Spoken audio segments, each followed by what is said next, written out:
here in the perimeter, there are no stars. Out here, we is stoned. Immaculate. Hello and welcome. This is the C86 show. I'm David Eastaugh. As you know, we love a special guest. This week it's going to be the turn of Rusty Egan, who I spoke to find out more about life, love, poetry, all that groovy stuff and so much more. Was a member of the Rich Kids, also Visage, and has gone on to do various other bits and pieces. A solo album that came out in 2017, Welcome to the Dance Floor. I'll put links in the notes below. Also has a new book out, which he mentions quite a few times, and also another new album which has just come out, which is absolutely fantastic. So this is the interview. So after several minutes of interesting but casual chat, we were talking, I'll just fill you in, about the day before the interview. I went to London to the David Bowie exhibition at the V&A or Archive, and then the Blitz exhibition, the nightclub, at the Design Museum. And I'd mentioned this to Rusty, who gets kind of quite excited and animated about the past. And, we pick it up from there and then we move into other territory. But just hang in there because it's a fascinating insight into a creative musician and life in rock and roll. Enjoy. It's sad to say, I still DJ to 20-year-olds and I play the crap music that they love. It's sad, really, that what 20-year-olds did literally 45, 50 years ago was avoid the high street, avoid the top 40, avoid Radio 1, whatever. Listen to John Peel, find Joy Division, find Kraftwerk, find who are these people that David Bowie is hanging out with in Berlin. They ventured somehow or other through maybe a few journalists, maybe a few rock press, few people could report on Kraftwerk, or there's something happening that is wonderful while we're being submerged with chirpy, chirpy, cheap, cheap and Brotherhood of Man, you know. And Peters and Lee. Peters and Lee.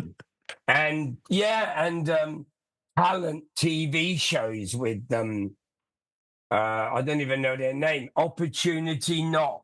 Yes, well, there was one with Esther Ransom, wasn't there? Sort of which featured Sheena Easton, actually, that was her big break, wasn't it, in 1975 or something? So she was on one of those talent shows. Other than 101, a song she made with Prince. I did a talk the other day in a church about my book, and I literally pointed at the chair and the interviewer, and I said, if Simon Cowell was sitting here, what other than making loads of money did Simon Cowell do that would be worthy of sitting here and being interviewed? Teletubbies, Robson and Jerome, you know what I mean? So I think what I was pointing out really is the work of David Bowie is in an exhibition. The events of the Blitz Club and what came from it is in an exhibition. And our bookshelves are full of books of great interest, of great people who did great things. And then there are people who made loads of money. Yes. And they're not on the same planet. Well, that's true. But is it possible just to go back a little bit? Because just interested how that all developed. So basically, I was born 1964, so I'm now 61. So my early musical world was glam. It was Sweet Slade, T-Rex, Gary Glitter. But luckily, Bowie was my first thing and first love with Space Oddity. That had the B-side of Changes and Velvet Goldmine, which obviously disappointed with B-sides ever since. But what was your kind of musical awakening that changed everything for you? John Lennon. Right. Solo. I write in my book that my teenage years were very violent. And I ended up in a borstal. And teenagers were skids. They were skids, sorry. They were before the terminology punk came along and before LGBTQ. There were mods, rockers, hippies, suede heads, and I don't know what they called people that liked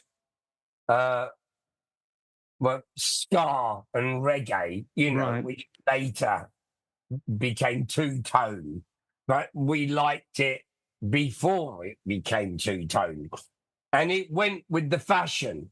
So it went with the tonic suit, the weave tops, the Michael Jackson wore loafers with the penny loafers, white socks, soul boys, all-dayers, soul all-dayers. But I got pulled out of that and put into institutions. Right. So I've got a period. How old were you when you went to Borstal?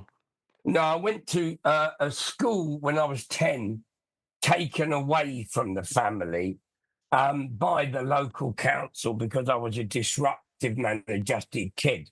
So that's all in my book. And then I got worse.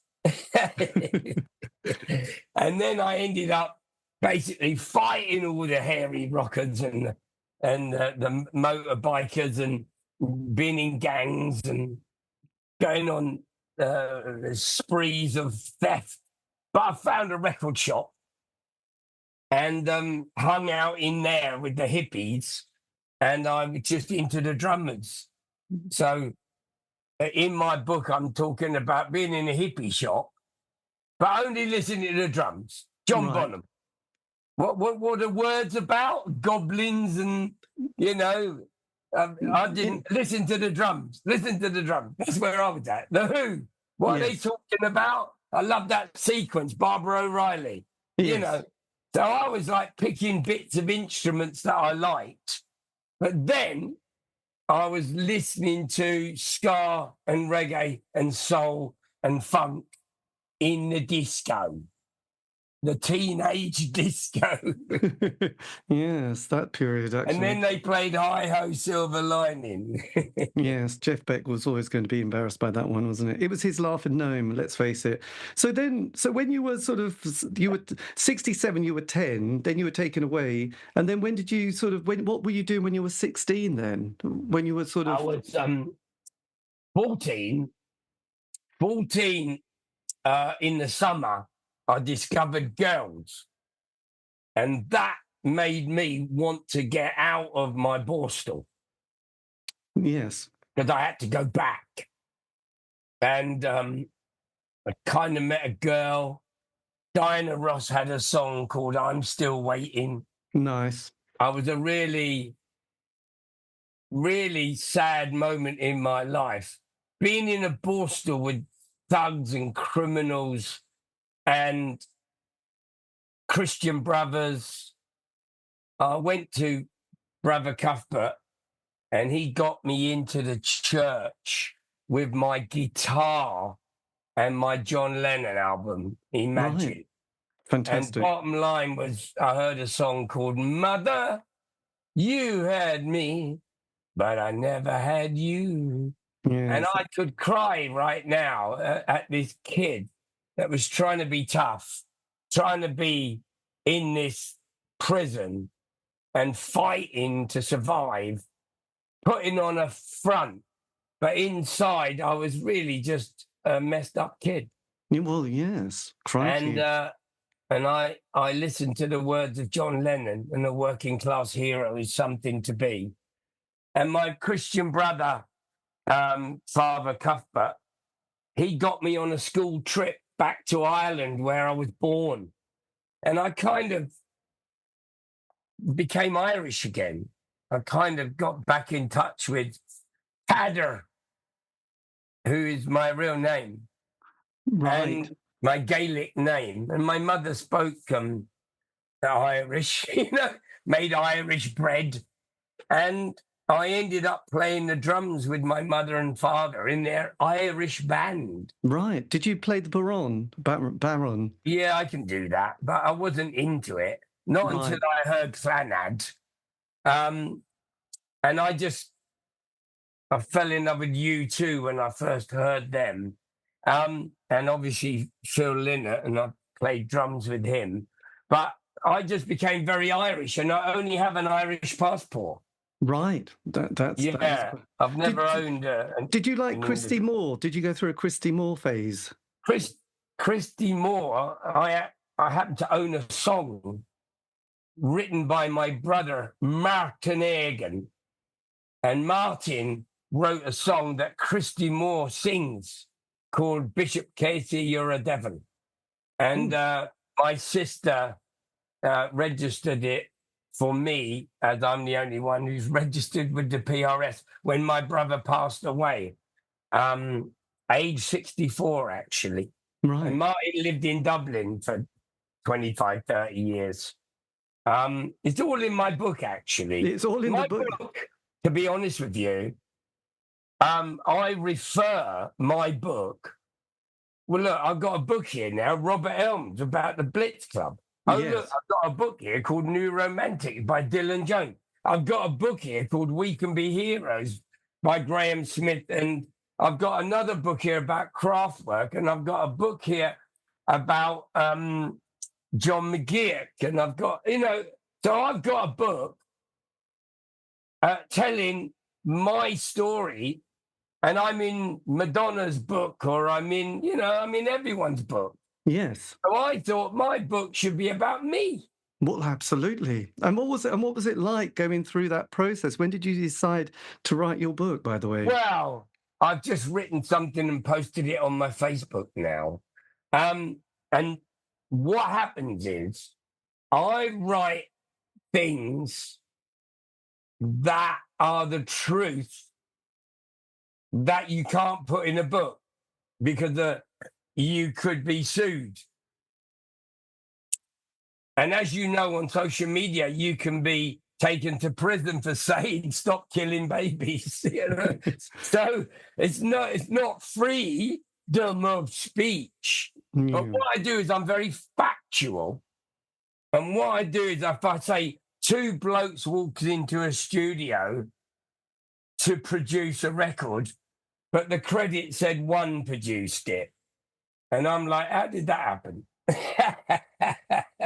Yes. So I'm just a bit like that. Three blokes walked into a studio to write a song. There were 5 people in the room. It's a bit like that jokey.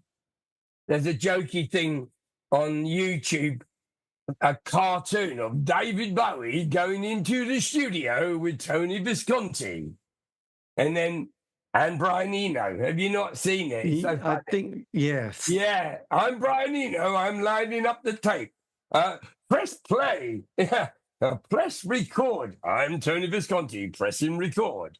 And it's all kind of like based on whose ego, who did what? What did Brian Eno do? What did Tony Visconti do? What did David Bowie do? Well, they all made amazing music together. Yes. And then they went, let's try and get hold of Michael Rowther. And of course, Bowie's like, who's Michael Rowther? And Eno's like, well, he's got this song called Hero. Listen to it. Actually, he's got this band called La Dusseldorf. Listen to that. And you listen to that, and then you go, fucking hell, that's where he got Hero from. Right. And then he couldn't get Michael Rowther, so he got Toya's husband, League of Gentlemen. Oh, yes, Fripp. Robert Fripp, who obviously did what he was asked. Can you do the sustaining note? We don't want to play the chords. We don't want the rhythm. We want the note. And of course, he did it absolutely perfect, So my thing is, after I've just dropped my own album, and I'm sort of saying to people, I wasn't anything to do with Visage, Ultravox, Thin Lizzy, blah, blah, blah, all those things. That was all someone else. You get what I mean? Yes. So in a way, I'm being antagonistic, and at the same time, it's all really come up because I wrote the book. Yes. Now, 9 out of 10 people say, "Oh, he sounds bitter." And I go, 45 years later, I never said nothing. You know what I mean? I just happened to have written a book and touched upon my childhood, which had brought me to tears. And I looked at all the things that also hurt me throughout my life, except I must have come from the sort of just get on with it head. You know what I mean? Yes. You put your, in the war, they just got on with it. Next door neighbor got bombed, they got on with it. I don't know what it is, but I just went, just get on with it, Rusty. And I did end up homeless and stuff. So I'm not talking, it was all roses. No, absolutely. And there is a thing called self-imposed exile, where you go, you know what, I just don't need this. I don't want to be a part of this. And I think that's when you know who your real friends are. Yes. Yes. You know? It's a tricky I've one. actually got people in my life who are very, very successful that will tell you that's when I showed up in their life, when they went through the divorce or got dropped from the band or got dropped from the record label and were like drunk and falling apart and, And I've also been in the room with people like Amy Winehouse and tried to tell her, I'm 29 years clean now. So I was like 20 years clean. And then I wrote something called 21 Years. You can hear it in my rabbit hole. Yes. Where I was at 21 years. So what I'm saying is really, I write songs that tell you my stories. I have worked with other artists like you too in 2018 and interpreted as a remixer Yes. their work and had amazing response from fans because I am a fan. On my album, I have Mylène Farmer, who is a superstar in France. The album is called Romantique. Yes. It's very French. The Fade to Grey, Ronnie is French and does all the French parts as well. It's very sophisticated, romantic, loungy, filmatic for the first hour, and it is very long. It's I think it's 90, 80 or 90, no more, 105 minutes long. I mean, it's a lot of music. Yes, there Andy is. Mackay from Roxy Music, Gary Barnacle who plays with Soft Cell, Peter Hook, Boy George, Claudia Brooken, Zoyas Beheld.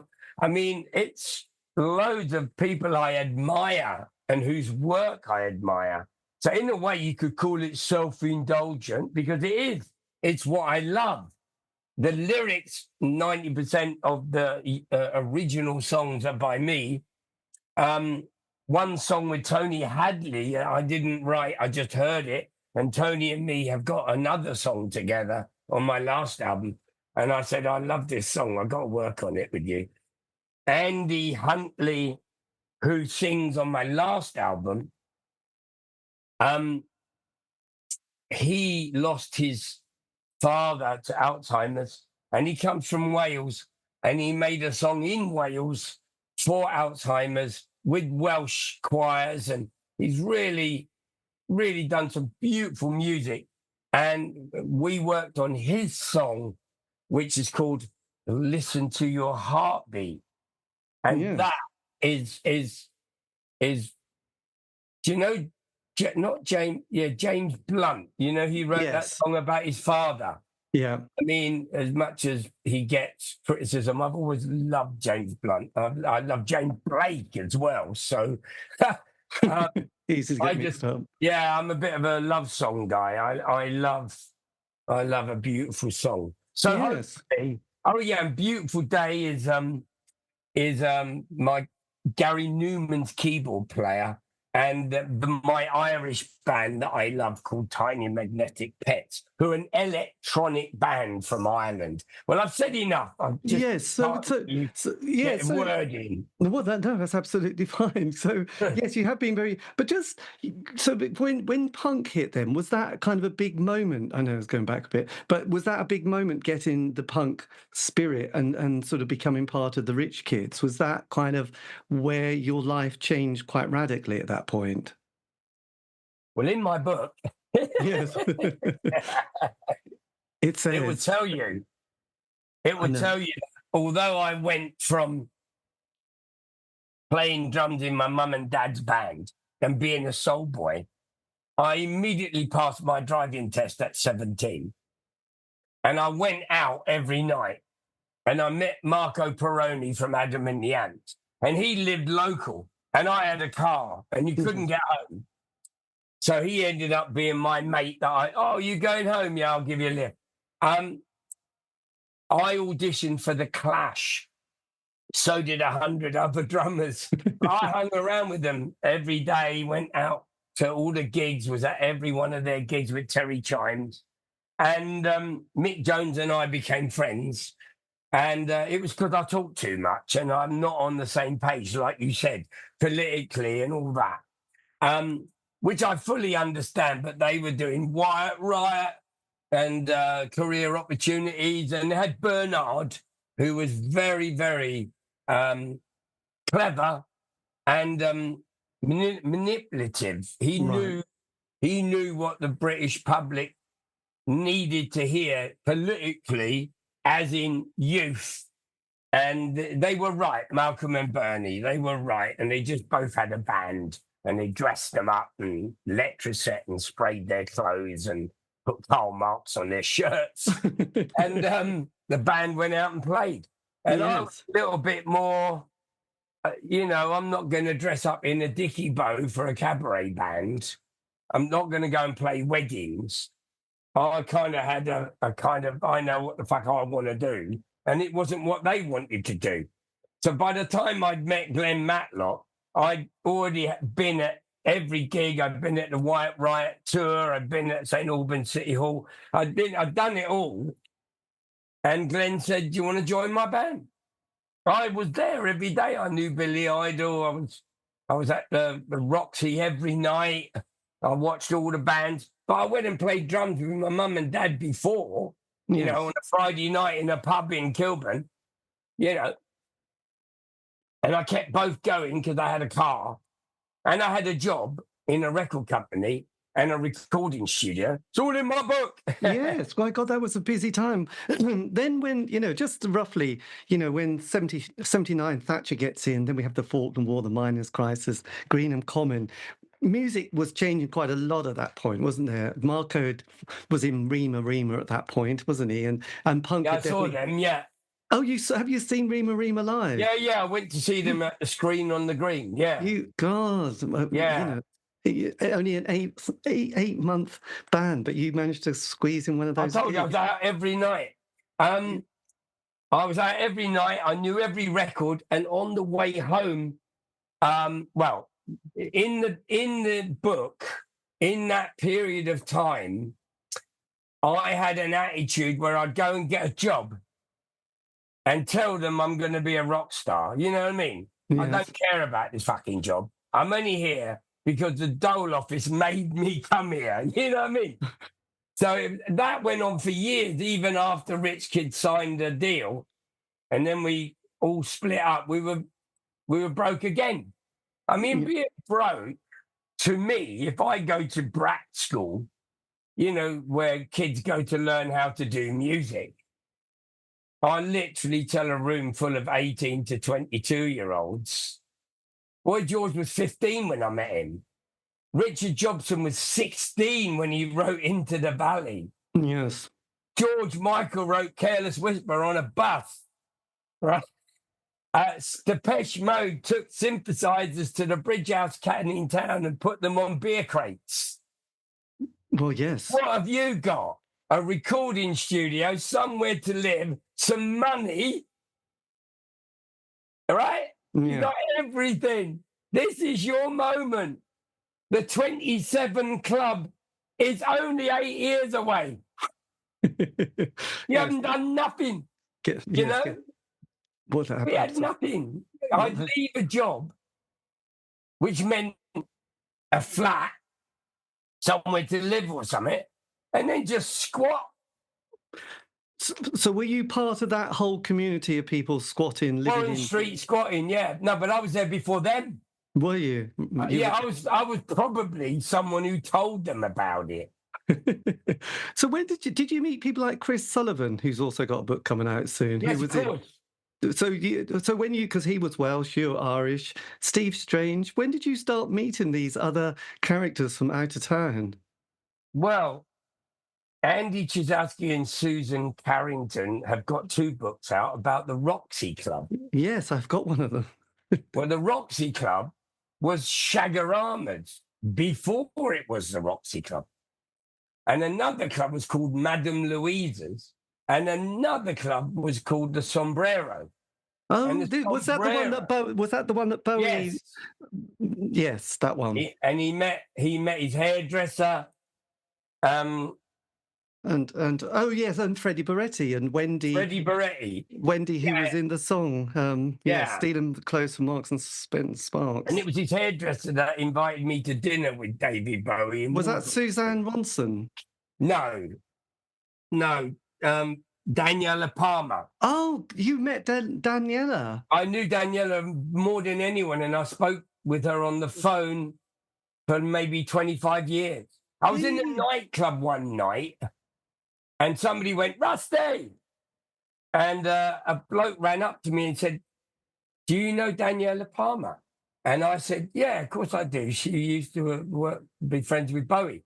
And he said, "She's my aunt. She used to babysit me, and she was always on the phone to you when I was about 10 years old." And I was going, "Yeah, she always called me for a chat and update. It's always updating, I read about this, I read about that." We stayed in contact. And then there's another girl who runs the Sombrero Facebook group. Right. And she was Daniela's friend. And she was literally in the audience at Top of the Pops when he did Starman. So basically Bowie had a little 20 people around him from the Bromley House, Angie, and the Sombrero Club, and his own niche people. And obviously his best friend who wrote that book about him, who went on tour with him, his best friend. Oh, George, not George. Yeah, George, yeah. I did a Bowie thing in St. Petersburg, Russia. Yes. With George. I did a weekend there. Fucking loved it. Nice. So my book is all about me and playing drums in the Clash and meeting Glenn Matlock and going to the Sombrero and going to the Roxy and meeting Marco and meeting Stevie Severin and the Banshees and being out every night of the week.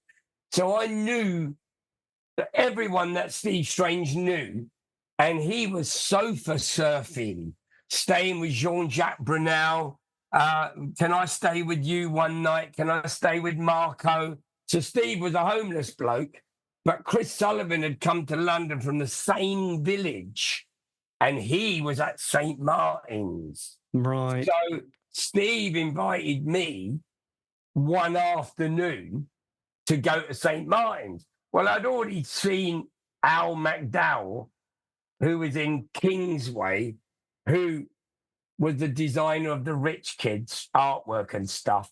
He was Glenn Matlock's mate, and he's in the documentary, I Was a Teenage Sex Pistol. And so I knew students, and I toured with the Rich Kids and played universities, but there was, believe it or not, a difference between working class people and students. Oh, a huge difference. Yes. And the ones that managed to not be cannon fodder and go straight into the factory, or like me, I learnt bricklaying. They were the arty ones that got to go to these St. Martins and all that. And I didn't really know any of them, only if I'd met someone on the King's Road in a shop. Fashion and music was my thing. So what I'm trying to say in the nicest way was working class people went to clubs and had day jobs. Yes. And people that had careers went to uni and got a degree and got a degree. I went to the uni and I got a degree. Yes. Well, in those days, you can get you had a grant and you didn't have to pay. Yeah. And you didn't have to pay your, tuition fees, and you got, unemployment benefit in the summertime. So it was quite a good thing. But then, obviously, at that time you had the Batcave, but also Alice in Wonderlands has started in London, hadn't it? At that point, did you feel there was a bit of a scene developing in all directions at this stage? Well, what year are you talking now? 81. Well, 80, 81. I was about to say. Let me be really arrogant. Right? Please do. Well, you were there. I wasn't. As much as the Blitz Club is more known and more respected, I'm a musician, and I had no respect for DJs except John Peel. Yes. And I went to rough trade, and I took music into the disco world, where I used to go, and they were still playing handbag music, which is what I call it. Yes. And they didn't change. And if you read a book about James Hamilton, who wrote for the Record Mirror about DJs, and if you follow Greg Wilson, Manchester DJ, and there was a club up there called Pips. Yeah. And when I toured with the rich kids in Liverpool, Manchester, Glasgow, there was a Blitz club in every town. And I found in Leeds Soft Cell. I found in Glasgow Kenny Hislop, who I introduced to Simple Minds. I mean, I found Holly Johnson in Liverpool. I'm just saying, you find your own people. And all these people went on to do something, but were in my playlists. Yes. So if you go on the Blitz Club Spotify playlist, there's 300 tracks in there, and you will find Dialect I Love You, and you go, who the hell is that? And that's Merrick, who was the drummer in Adam and the Ants, who went on to produce Tears for Fears. Yes. And OMD, Red Frame White Light, Soft Cell, they're not on there yet because they hadn't made memorabilia yet. Girl with a painted leather face, I heard.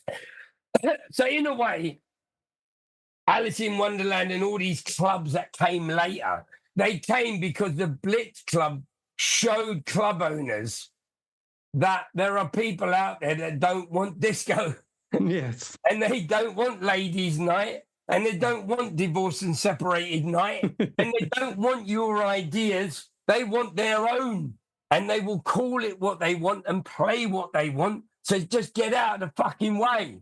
And of course, there were nightclub owners that really shouldn't have owned the nightclub. So you were literally talking to a thug, a pimp, a money launderer, and go, let me explain this to you. This is my club. And I go, let me explain it to you. You're fucking empty.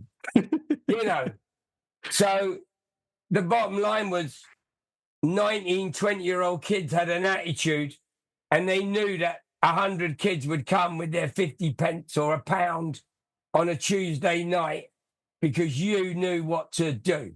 Yes. And then once the club saw it, they said, right, we're going to double the price of the drinks. And you said, see you later, and found another club. And even today on Instagram, you will get a person and they will say everything's terrible, everything's owned. It is. Spotify pay nothing. They do. All the clubs are closed down. They are. Everything's shit. Everything. Okay, we got it. And I'll say, but not on a Monday night. Not on a Monday night. Thursday, Friday, Saturday, they don't need you. Monday, Tuesday, Wednesday, they can't even open the doors and pay the staff. If you could bring 100 students who pay £5, you've got 500 quid. Yeah, but it's VAT, Rusty. All right. You can work out the tax with one of those brilliant apps, right? But the bottom line is, if you can't bring 100 people to hear what you're doing, and you're a band, and you can go to Dublin Castle on a Monday, Tuesday, Wednesday, 50 people in there having a £5 beer. You can go to Dalston. Monday, Tuesday, Wednesday, everything's a graveyard. Yes. So have a birthday. Please come. And they go, I just heard Horse Meat Disco at the Moth Club on a Monday night. And then they brought this person on stage. Oh, my God, it was amazing. Word of mouth, mate. Yes. And now you've got a phone and you can tell everyone. And you can do what you want to do. But at the end of the day, who's got anything original now? Everything I hear, I just swipe left because I've already heard it. Well, I've seen Lady Gaga and I've seen Grace Jones live. I've seen Kraftwerk. You know, 90% of DJs bore me. The whole DJ culture bores me. You can get Carl Cox and you can get Jan Blomqvist, who are original people. So they're not DJs, they're artists now. But they're in the DJ world because of the sound systems, because the live music venues don't have that. So I think Ministry of Sound, Monday to Thursday, what's happening? It's got Fabric. What's happening? All these places with state-of-the-art sound systems, what's happening on a Monday, Tuesday, Wednesday? I think beer brands and brands that want influencers, they should sponsor it all and create the future, because they're the ones that people are going to wear your trainers. They're going to buy your beer. You want to sell, you want to make your product cool. So the coolest people are 18. They just like we used to say, when people said, what do? You used to say, I'm a star. I just haven't been discovered yet. Yes. With, I've done a lot of these kind of, interviews with bands. They normally have a kind of a 5-year narrative, the 12-month honeymoon period. John Peel plays the single, then you get, John Peel session. The first album, tour around in the transit van. The second album going quite well. Third album, they all hate each other. What was your kind of experience of creating a band after the Rich Kids? Did you have was that a tricky one? Did you find it complicated with Visage? Not at all. The whole concept of Visage is the reason, again, I just posted on my Facebook, the reason the managers of Ultravox, who didn't exist when Visage happened, I suggested to Billy, look, Midge plays guitar, sings, and you just lost John Fox, Stevie Shears, Robin Simon. Just get Midge and keep Ultravox going, because they're brilliant. Their first 3 albums are absolutely brilliant. But John Fox doesn't need you anymore. Yes. Because he's got a home studio now, The Garden. He got a drum machine. He doesn't need Warren. He doesn't need you. He can do it himself. And he did. He's mathematics. He's genius. But the whole punk has annihilated the live music arena, meaning you used to go and see Bad Company or something in the marquee. Yeah. That was like 76, 77, 78. By 1979, 80, the marquee had Oi, the Angelic Upstarts, Jimmy Pursey. The whole thing was just full of thugs, all like fighting and chucking beer. There were no girls, that's for sure. So it was like last place in the world I want to be is in a mosh pit of that fucking lot. No, you don't. Let's do our club. Let's bring the DJ back. Let's get the girls in. All the girls we used to hang out with, that don't go out anymore. So they don't want to go to ladies' night, and they want to hear Bowie, Roxy Music, Grace Jones, Kraftwerk, Ultravox, the good stuff. And I can play that. Yes. So I don't want to be in a band. I also don't want to sign a record deal because I got nothing. I never got paid. We never got any royalties for about 30 years. It's a whole rip-off. The whole industry's a rip-off. I worked that one out straight away. But sadly, I got ripped off. Somehow or other, you always end up getting ripped off. So the managers of Ultravox, who managed Thin Lizzy, and they managed, I think, Zane Griff, and basically they were record company babysitters. Yes. That means record companies phone you up and say, we're about to sign this band. They're managed by their best mate from uni, and we're going to get rid of him, and we'd like you to babysit the band. That's what record companies have done for years. They tried it with Steve Dagger, but he managed to set up Reformation Records, which is the way to do it. Own your own record company and let them distribute you. That's it. So yeah, I had to learn all these things. So what I thought was me and Midge Ure, the post I posted today says, I thought me and Midge Ure were partners, but he signed a management contract and the managers wouldn't make anything from me. So they had to get rid of me. Right. And then they brought in members of Magazine, didn't they? No, I did. You did? I brought in Magazine. I brought in Billy Curry.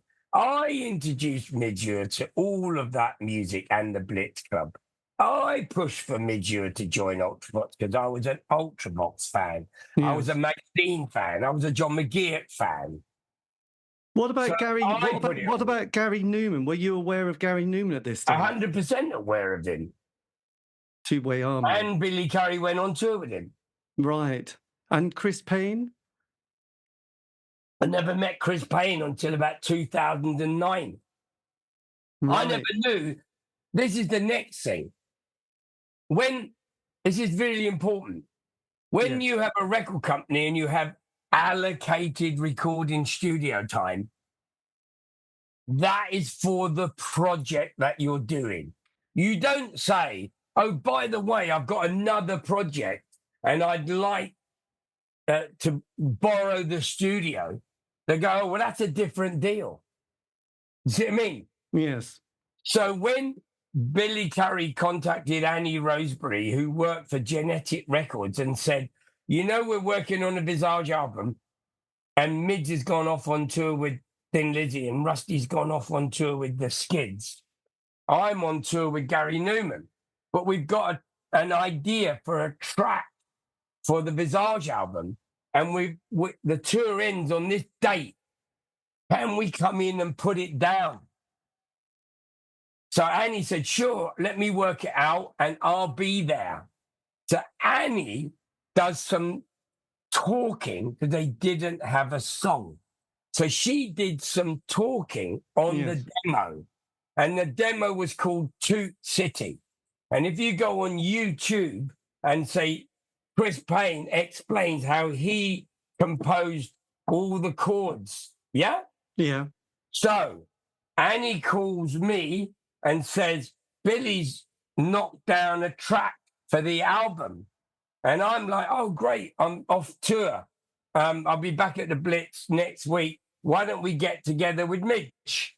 So me and Midge here to City. And then I had no idea that it was Cedric on drums and Chris and Billy. So I've got a new drum machine, right? And it's in Russian studio. We've got all the toys. And I'm like, I just need a kick. Boom, boom, boom, boom, hi-hat, boom. Yeah, that's great. Well, why don't you just use this kick? I'm like, I don't care. Just use that kick. Yeah. Don't forget, who's the drummer on Don't You Want Me? Yes. Who's the drummer on the whole Dare album? Right, Martin Rushent's new drum machine. Okay, in the same studio. Okay, so I'm a drummer, and I already know there's no use for a drummer anymore. Right, you don't need all that. Right. Depeche Mode, I've just seen them in a pub with a tape machine. OMD, they got the same tape machine with a different name. One was called Martin, right? Yeah. Human League, they got a tape machine. You don't need a drummer. I knew that. Okay. So basically, the Roland SDS3, you could go. So Midge and I transformed this music into this long, beautiful 4 to the floor, boom, ba, da, ba, da, da, ba, da, ba, da. Yeah. And then Midge said, I might work on some lyrics. And I said, okay, well, I've got to go to the club anyway. Let's get the train. Because don't forget, it wasn't even in London. Yes. So I'm DJing. I've done the skids. I've got some money now. I'm getting paid to DJ. I'm getting paid for the skids. I've got a flat.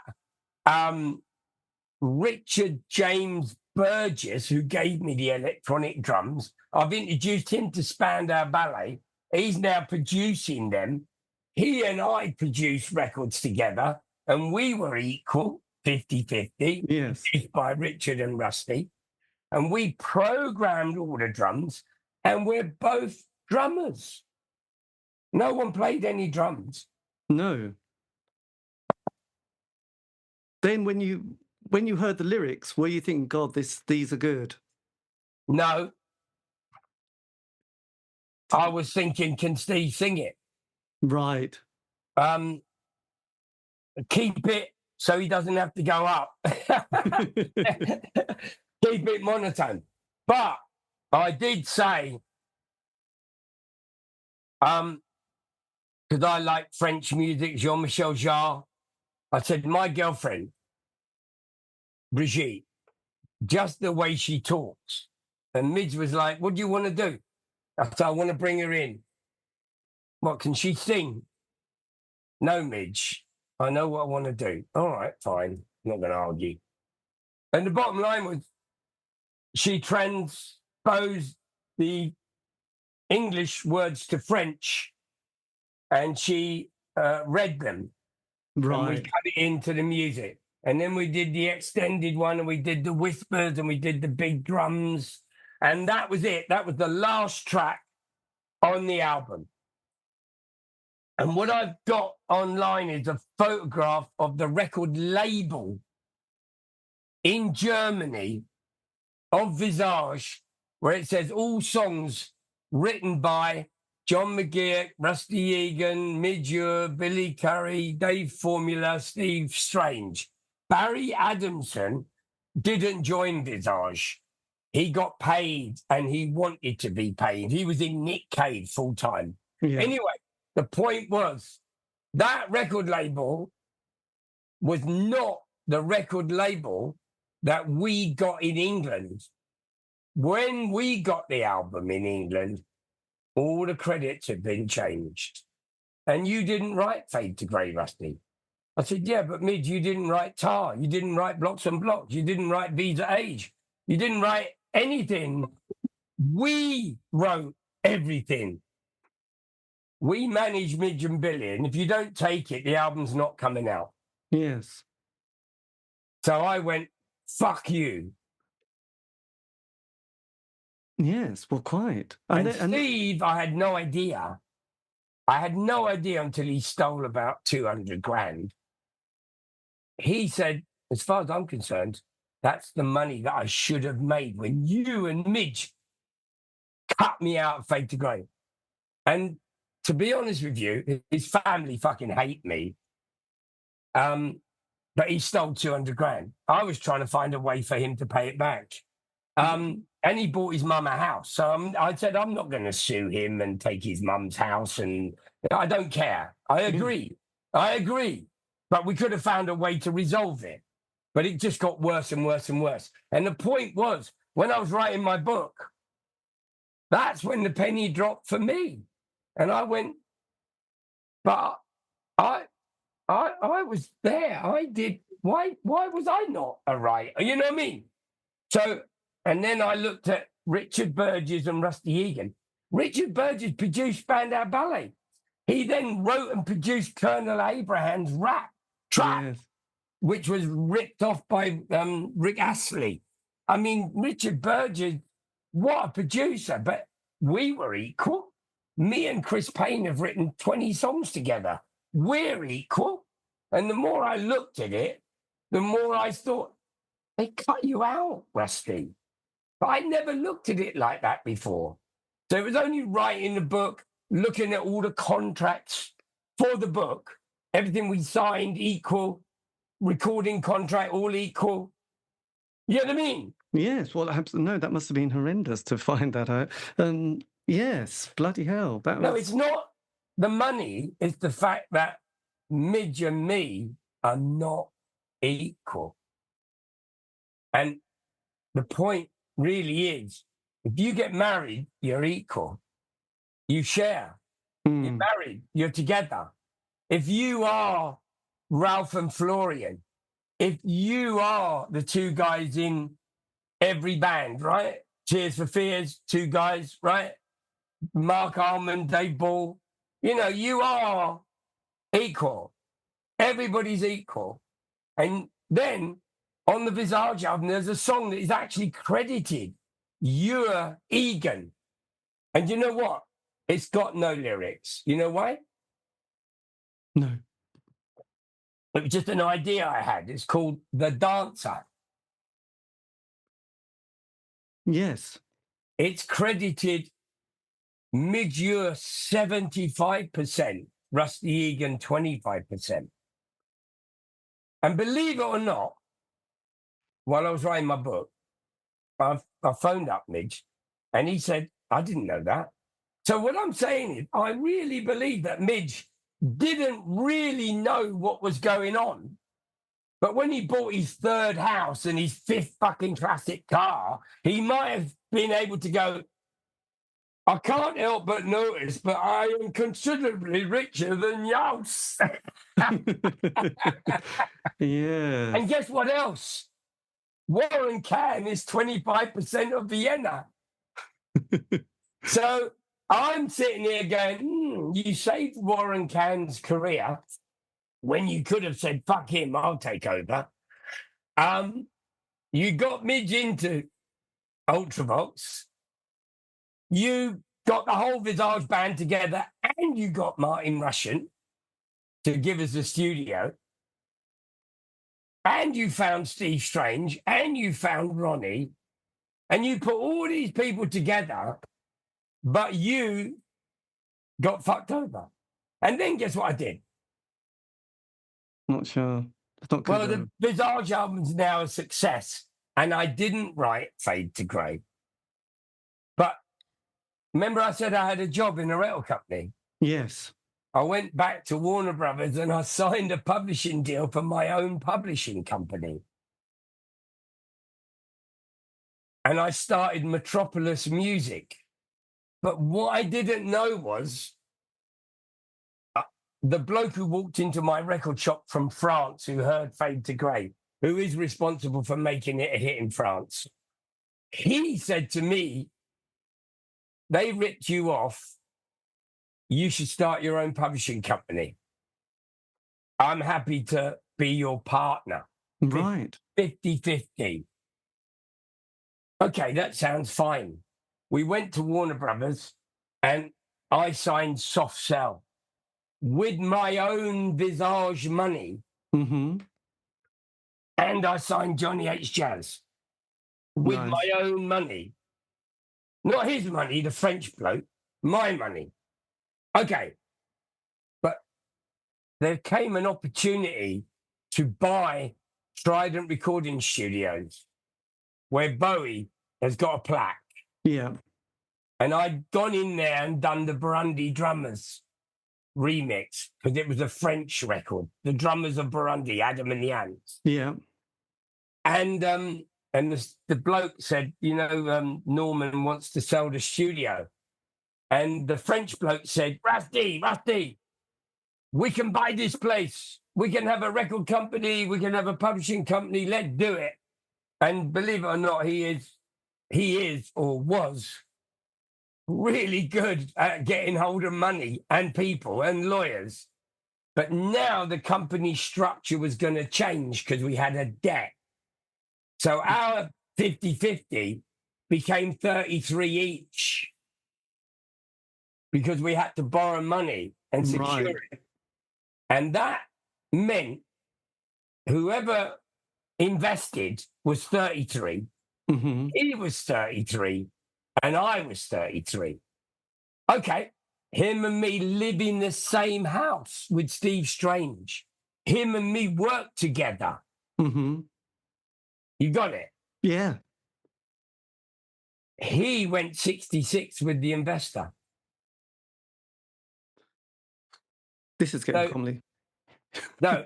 So we were 66, the pair of us. Yes. But with the investor, they were 66. Yes. So they diluted my shareholding. Considerably, yes, quite a lot. Yeah. And then they sold all the assets of the company while I was on my honeymoon. So my own partner that lived with me, from the minute he walked into my record shop and said, "You're a genius, Fade to Grey is going to be number one." And we bought Trident Studios and we had the Camden Palace and we had everything in our holding company. I got diluted in the holding company, locked out. Did that mean your signature was on various documents that were going to get you into serious trouble? No, that meant that my autograph was used as my signature to make certain documents legal. And Warner Chappell Music stole my music publishing copyrights, everything, because he, while I was on my honeymoon, delivered a document with my signature on it, which wasn't my signature. And they even sold my car because the logbook was in my drawer in my office. I got robbed. Yeah, that's that. You've gone from Fade to Grey to Homeless. Yes, quite bloody hell. My wife took my flat and my gold records on the wall. So three things there. In 1989, I'm in a rave and I'm on one. I'm on a Dove. And then I find Seal and Adamski and I take him to Trevor Horn. And his guy called Liam Teeling says, "Don't call us, we'll call you." He didn't call me. Right. Jesus. And then I found Ian Dench, Ecstasy, AMF, unbelievable. Yes, yes. Then I introduced them to a record company bloke. And his manager was a partner with me in the management. We had a management company. And the bottom line was he was a liability. Drugs, Right. 24-hour party people, acid house, raves, drugs. And I was seriously trying to turn my life around. And he was like, you know what I mean? It's like you probably watch a movie.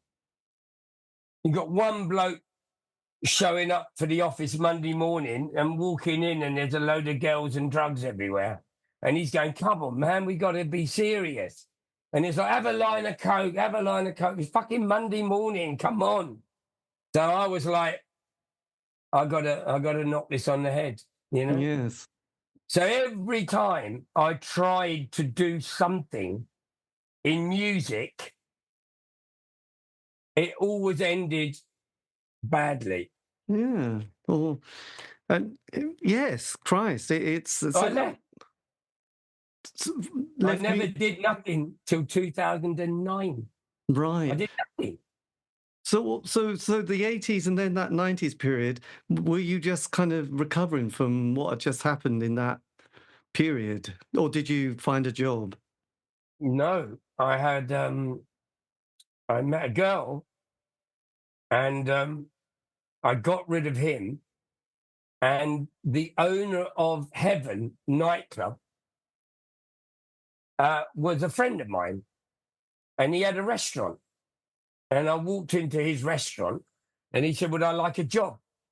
And even then, with the same attitude, with no money, a divorce, I said, "No, of course I don't want a job." He said, "Do you want to buy it?" I said, "Well, I'd love to, but I've just got divorced." He said, "Okay, why don't you rent it off me then?" And he gave me a restaurant in the King's Road, Chelsea. Right. And I spent 18 months and every penny that I made in the restaurant getting a late night license, and I turned it into a nightclub. Except that I was on ecstasy from 87, 88, 89, Mhm. and the ecstasy became cocaine. Right.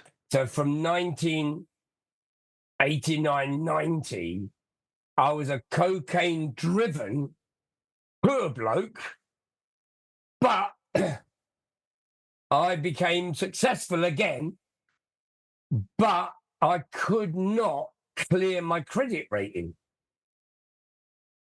Yes, that is Is this tricky. of any interest to people that are Well, yeah, watching you or hearing you? yeah. The credit rating is important, isn't it? Well, I never, ever got back. Don't forget, I've been £500,000 in the bank, making 10 grand a week, down to nothing. So it's all gone through the bank, the tax man, the whole thing. I've been high and low. The Yes. car's gone, the houses are gone, everything's gone. You're on a sofa, and then you come back again, but now you're renting. It's just money in and money out. You can't hang on to anything So how long did you have that restaurant stroke nightclub? until 1994.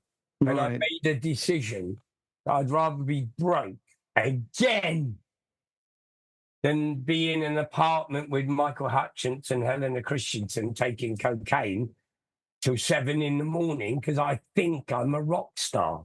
Right. My God, you seem to always gravitate, or they gravitate to you, don't No, I you? mean, I loved Michael, and people came to my nightclub, John Galliano, all the famous people. So I had a false sense of success.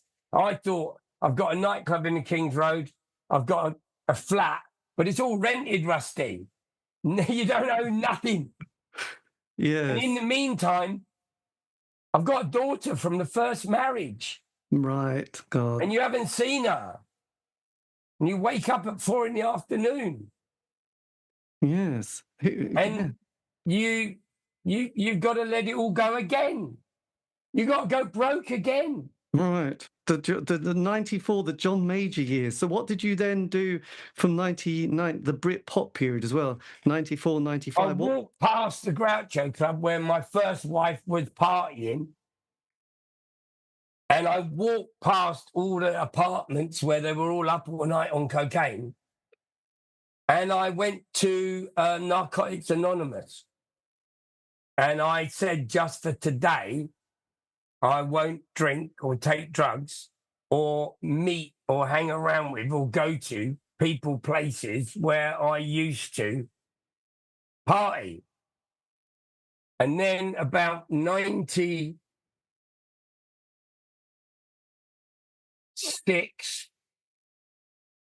I was thinking about a job. And then I realized I had a son in 96. She was pregnant in 95. So I used the fact that my wife was pregnant, and I went down the housing. So you got to And I take was sitting there. I looked really good. I looked good because you don't have to look like shit if you are broke. yes. And they wouldn't believe that I was homeless because I was staying with friends. Right. I said, okay, I got nowhere to stay. And he said, okay, you got to go to this disgusting, horrible bed sit. But, you know, what do you call it? Bed and breakfast. Yes, bed and breakfast, good old times. So I went into a bed and breakfast, said I can't pay the bill. And then the council said, we can give you a budget of like 15 quid a day or something, you know, something, nothing. Then I Yeah. went to AA and they said, don't worry, you won't be there forever. It's just a day at a time. And my wife went to her mother's with my son, the baby. Yeah. So I just went to these shitty, horrible places. Isn't there a film called Fight Club? Yes. And they go to like these meetings.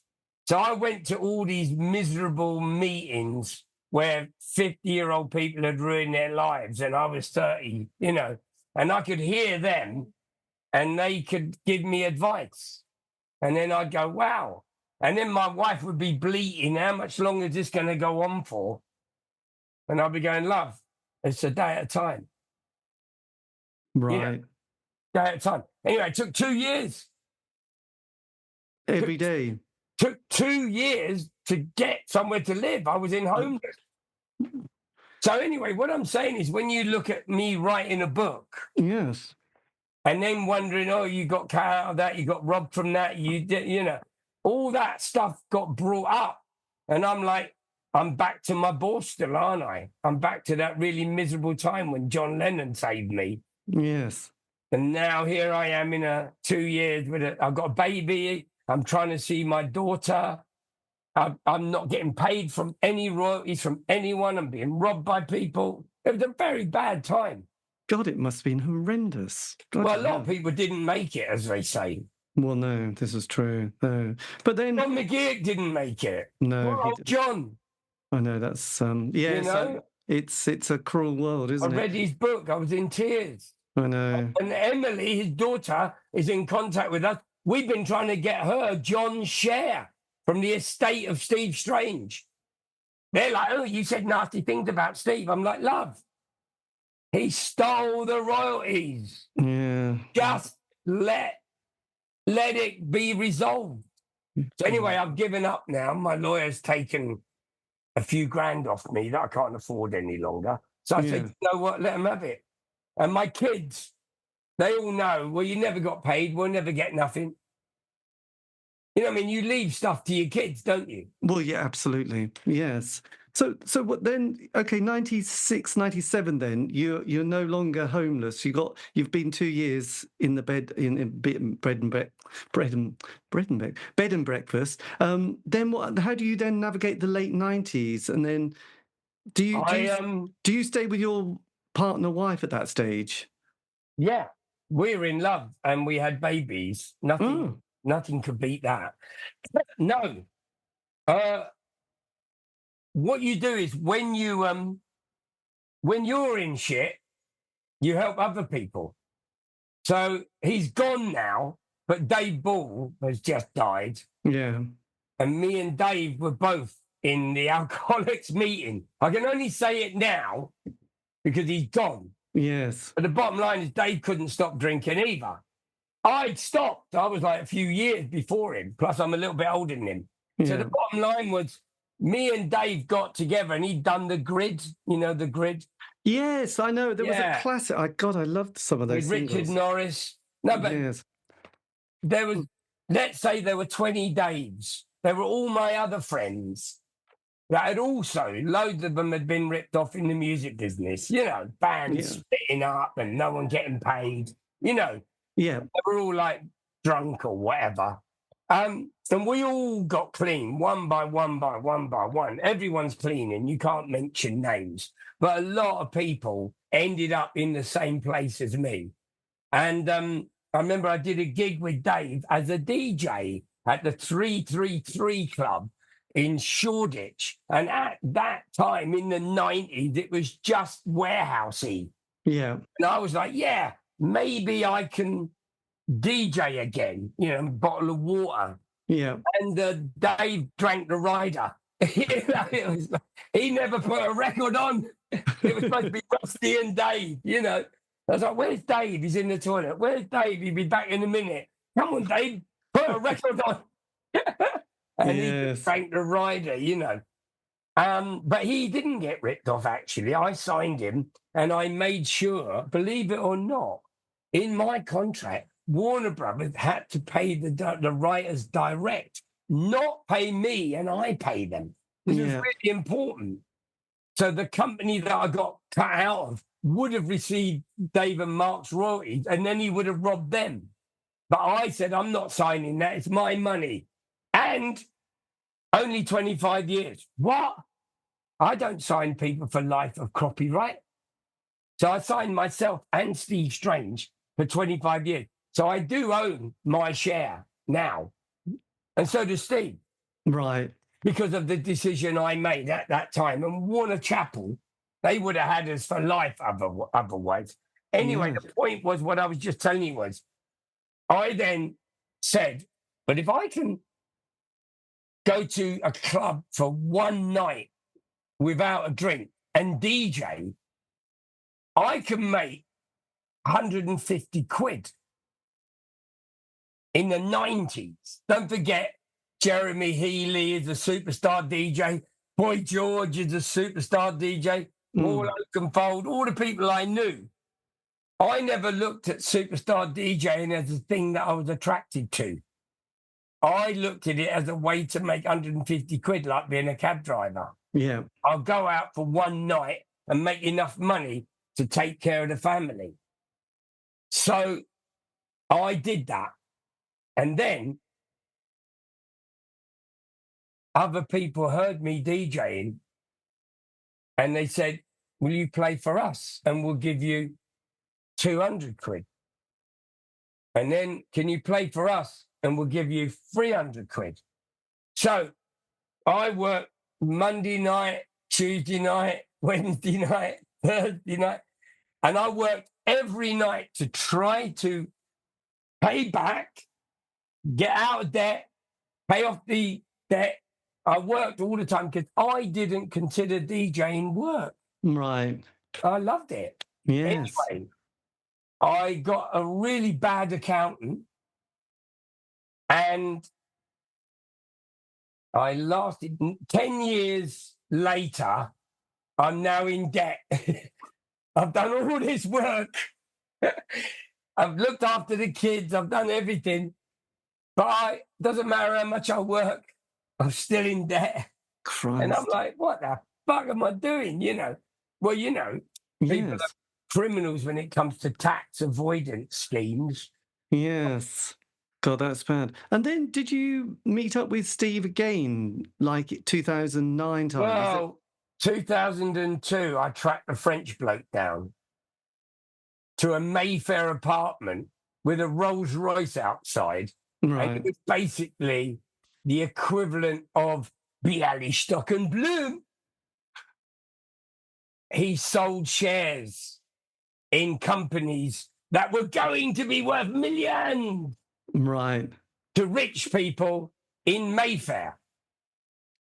So basically, he was a con man. And he lived in an apartment that he rented through an offshore company. And the offshore company never paid the rent, but he couldn't be evicted. And he had dodgy lawyers. And his dodgy lawyer went to prison for a fraud. And that was the lawyer that robbed me, the same bloke. So in actual fact, that French bloke walked into my record company, my record shop. He was in actual fact a fraudster. Bloody hell. And Midge mentions him in his book. But I could say, but Midge, if I had been credited equal, he wouldn't have got any further. He would have bought the album and left. Yes. You know what I mean? When he goes, they fucked you. You should start your own publishing company. I will help you. I will get this record #1 in France. You know what I mean? Yes. So he fucked me. Badly. And then, Yeah. so what was it like then working with Steve or meeting him? Well, I tracked him down, and then he introduced me to a guy called John Pitcher, who is another thief. Right. And then they said, why don't we find Steve and make a new album? And he will sign a contract to repay you all of the money. And we will go and talk to Universal. And they went to Universal, who said, we already paid Steve 200 grand, but we've got 10 grand here. So we sent, I don't know, 3 grand to John McGeer, 3 grand to Dave Formula, 3 grand to me, and 3 grand to pay the lawyers, you know? I said, right, we signed a deal. We signed a deal. Steve has signed a deal. And I have a copy of the contract. He has agreed to pay back, right? Yeah. We're all happy again. Okay, Steve, I'll get hold of Chris Payne, Robin Simon, who played with Magazine, Gary Barnacle. So I go online trying to find. Midge is like, forget it, I'm not doing that. Billy's like, I'm not doing that. Midge, Billy, Barry, I'm not interested. So basically, I end up with Chris Payne, Robin Simon, me, Gary Barnacle, and I got from Chris Payne some chords, and I wrote a song called Evermore. In the meantime, I didn't think, I thought I needed a midure. I thought, yeah, you know, you need another guy. And as you know, I constantly love music. I'm a DJ. And I found a band that was signed to Island Records, and they got dropped immediately. I didn't know that. And I called the guy. I found him online. You know how you could find people. Yeah. And I met him in the Troubadour, which is a place where Bob Dylan did his first gig. And he said, oh, man, you know, I worked 5 years from a student on my band, get a record deal, put 2 years into it, and then they just pulled the plug. And I said, mate, I love your songs. I don't know what they're called. I said, but I've got a half a song and I don't have any equipment. He said, can't you get a home studio? And I said, well, what do I need? Well, you need a laptop and this and that. It was literally like that. Yeah. But I said, I'll tell you what, I know a bloke called Brian Tench, and Brian worked on Visage. Why don't I go and call him? So I had to get a bus and a train. He lived in the middle of nowhere. And Gerard came with me, and we did a session one afternoon. And we wrote Evermore, which is on my Welcome to the Dance Floor album. So the point really was, is I said, I've got this other idea, and I've got this other idea. So basically, from all my ideas and chords with Chris Payne, I started to write this album that was going to be Visage 4. Yeah. During this time, the bloke called John Pitcher registered Visage as a trademark in my name, and Blitz Club Records. He did this whole thing, and you're going to meet Steve. You're going to have a reunion. We're going to make a PR event out of it. So I'm like, oh, great. All this, I've got to do all this just to fucking get my royalty back. You get what I mean? Yes. Anyway, it did. It turned into one more night at the Blitz Club, me doing a TV show, makeover. They made me look like a fat, washed-up has-been. And it was all humiliating stuff. And I thought, oh, well, we'll resolve the problem. Yes. And then John Pitcher sends me 5 or 6 songs by Visage. I said, what's that? He said, oh, I've got a team of writers working on it. I gave them a brief like Chat GDP. Can you make something that sounds like Visage? And they use these synthesizers, an ARP Odyssey, a Yamaha CS, a Roland CR7. You know what I mean? Yeah. He gave them all that. So all these kind of fake people wrote some songs for Visage. So I listened to them all and I said, John, I write my music. He goes, Ultravox have just reformed 2012 and they're bringing out an album and you need to cash in on that. I said, I don't cash in on anything. He said, Rusty, you've signed an agreement. I said, no, Steve has signed an agreement that he will repay. We haven't signed a record deal. Mm-hmm. We've just agreed to share what we make. And he goes, well, I own Visage and I own Blitz Club and I own Steve Strange and I don't need you. So I said, so what you've got is Steve Strange and some blokes. And then I can't believe it's not butter. And I replaced it with Visage. And I left. I said, fuck you then. And then I used all the music from my own album, Welcome to the Dance Floor. Right, so that was that one. Well, but Visage made 5 albums of shit. Yeah. Oh, and we've remade Fade to Grey. Oh, and we've done it with an orchestra. Oh, and we've got a remix. Talk about flogging a dead horse. Yes. Well, that was quite... Was that the last time you ever saw Steve, by the way, around that period? Yeah. But, again, he phoned me up when I said, you're on your own. And that's when he said, but you and Midge ripped me off. And that's when I said, what do you mean, me and Midge? He said, Rusty, you and Midge wrote us out of Fade to Grey. Don't you get it? I said, no, but I was ripped off then. He goes, yeah, you were by your mate. So that's when the penny dropped for me, because I was going, yeah, he wrote us both out. But it wasn't Mitch. It was his manager. And his manager is my friend, actually. There were 2 of them. And the one that's my friend, he got ripped off as well by his mate. So, you know what I mean? It's like, he never said anything because he's a total professional. Yes. In the real world, that one bloke fucking robbed everyone. Bloody Horrible bastard. Yeah. And I used to go to Midge's house at Christmas and the guy would be there. Jesus. He couldn't look you in the eye. You know what I mean? Well, not But Midge and I have never fallen out. But after my book comes out, I doubt he's going to call me.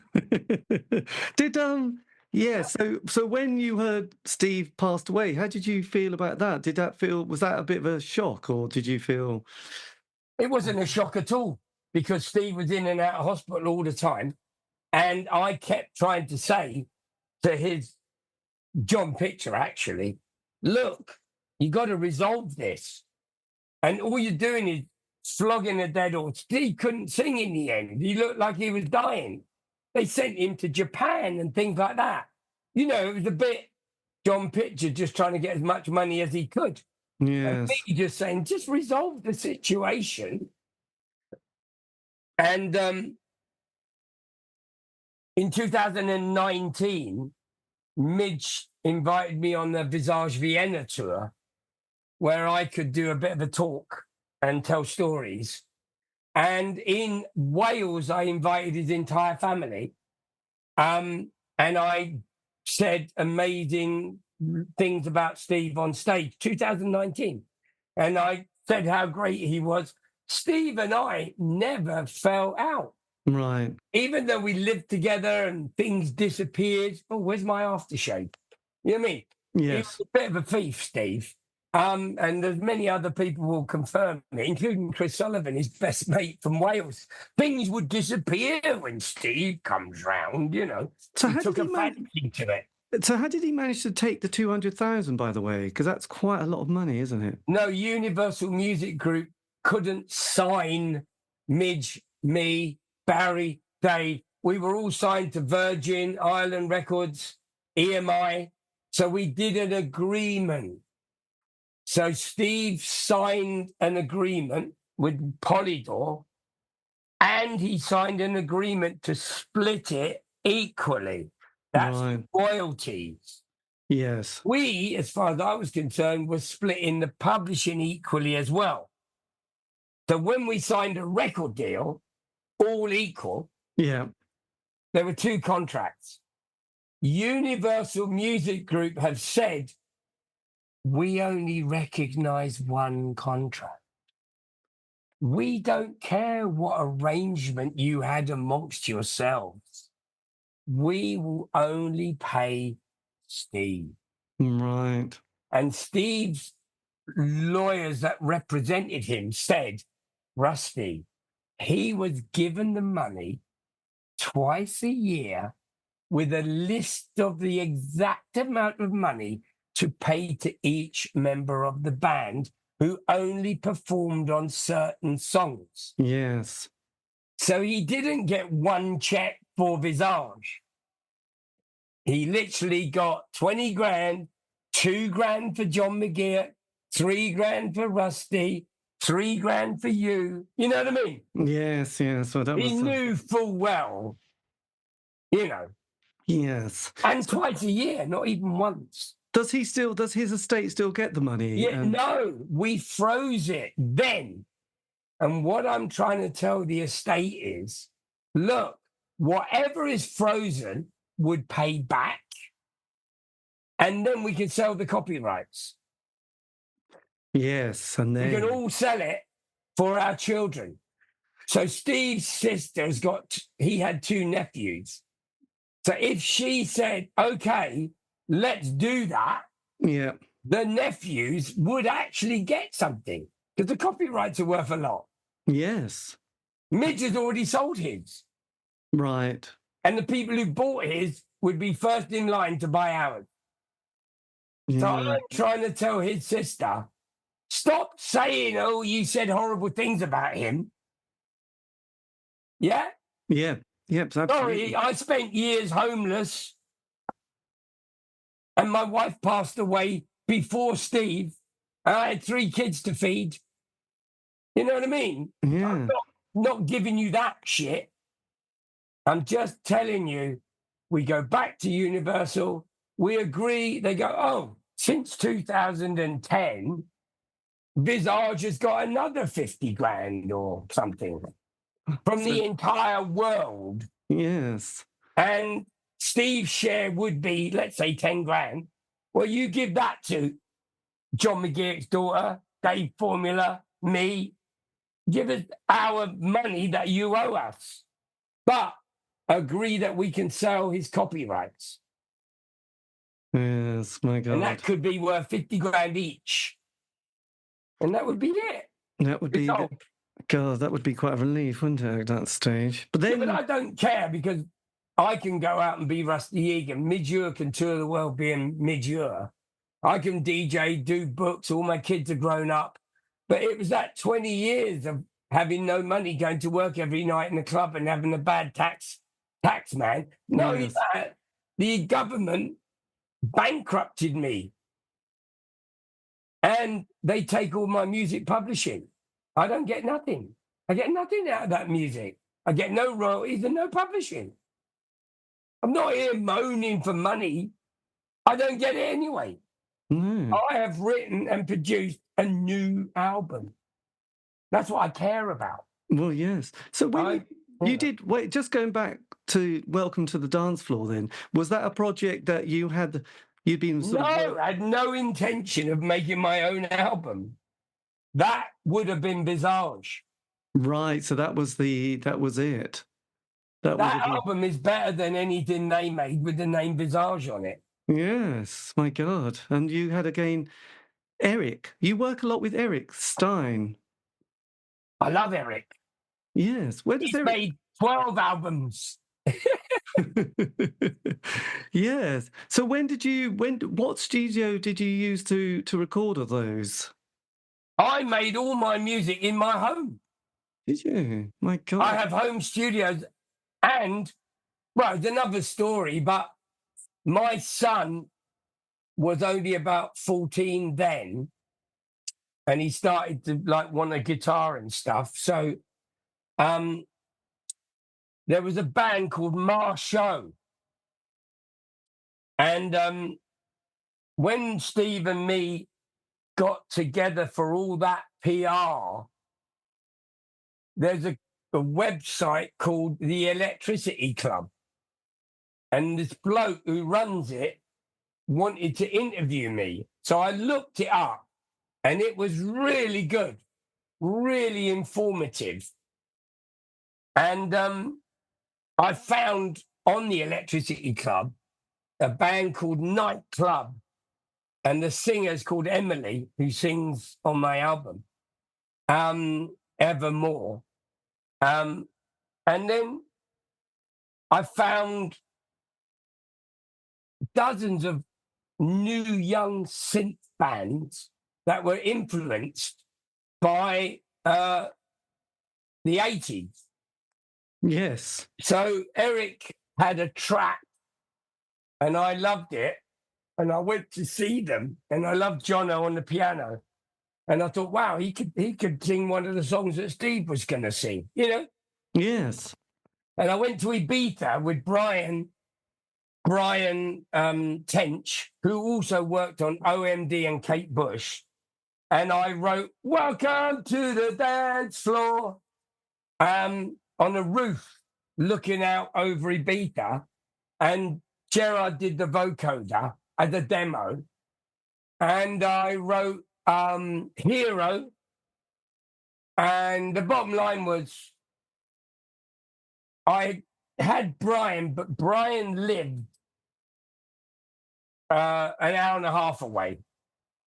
And the bloke from the Electricity Club wrote me an email saying, there's a band called Marshall, and they've done another version of a Depeche Mode album. I said, what? He said, yeah, they've done the entire album, but by Marshall. I don't get that. I was like, oh, I don't get that. Anyway, they're very popular with Depeche Mode fans, and they come from Greece. So anyway, I listened to this guy, and he's called Nikon as a solo artist. He was really lovely. His wife is a singer, and they were going to be doing a gig in London, and I went and met him. Now, don't forget, I've been ripped off my whole life. I've now just been ripped off by John Pitcher. Yes. And they're making a Visage album without you. And I've got all these songs. And I don't really have money for a studio.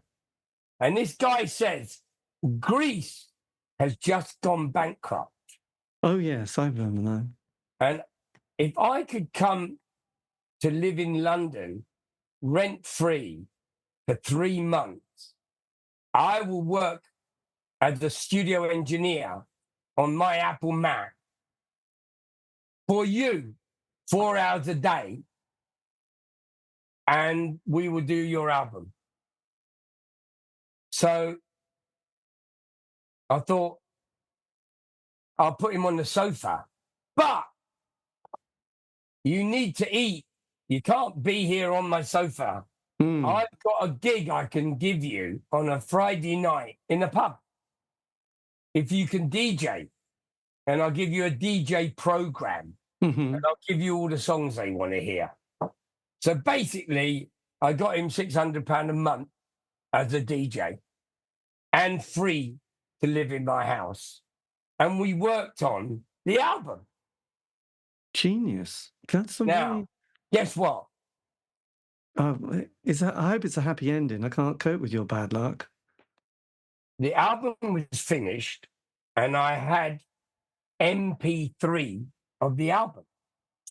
And I needed to distribute it And I didn't really understand the business. So I got The Orchard, who are a distribution company, and they said, you need a label. So I had a mate said, I can set you up a label just to release the album. And Pledge will do it on vinyl and CD. Right, nice. They all got really exciting, and 300 people said they would pay me 30 quid for a vinyl to Pledge. And then Pledge said, we need the WAVs. So I said to the guy on my sofa, I need the WAVs. And he said, oh, don't worry, just give me the email address of the label manager and we will master it. And I said, oh, I've got a mate that can master it. No, I will master it. And I knew why. He got a flat. His wife and child moved over. We recorded Tony Hadley's vocal in his flat. Yes. And I had coffee with his wife and everything was beautiful. I've got you from Greece to London. You're working on my new album with Tony Hadley. We have photographs. And then the record company guy called me to say, we have a problem. All these people are going, Rusty, when is your album coming? I'm like, it's finished. Don't worry, it's coming. He said, you better talk to your lawyer. So I called the lawyer, and the lawyer said, we got an email from your friend from Marceau. He wants £5,000 for the WAVs. I said, Wow. what? He said he's holding them hostage and he won't give you your album unless you give him £5,000. Oh, God. Yeah. And the lawyer pointed out it's illegal. And he said, by the time you get me to court, it will be 3 years. So the lawyer said, 300 people have already deposited with Pledge. You only need to borrow the money for a month.